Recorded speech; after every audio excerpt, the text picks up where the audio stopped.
Kiri samping ya. Itu mesti ada nama ya. Namanya baru.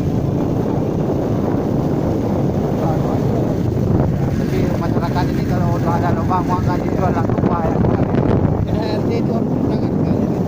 Kalau ada lubang murah biayanya kan.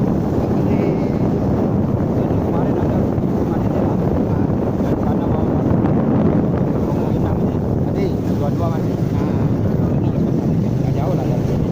Sudah.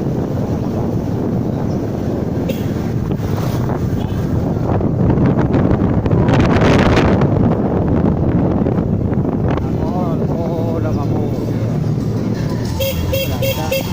Kita turun lagi sini, Pak. Makan lagi sini. Makan lagi kita. Lagi.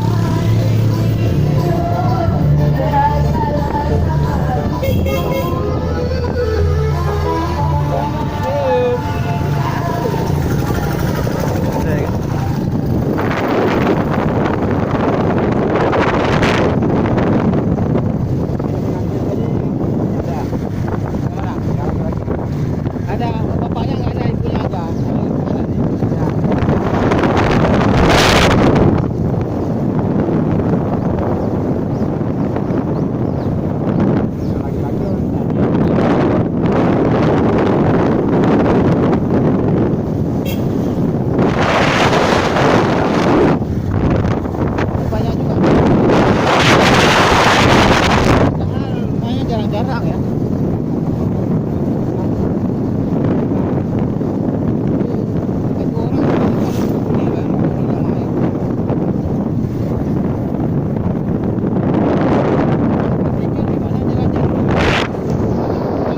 Iya. Kalau musim hujan udah lah. Hujan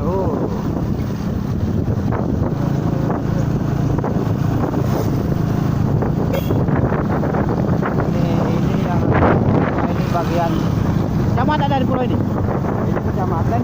Ada camatnya? Ada. Bukan camat dari Join lah. Itu RT RW kan.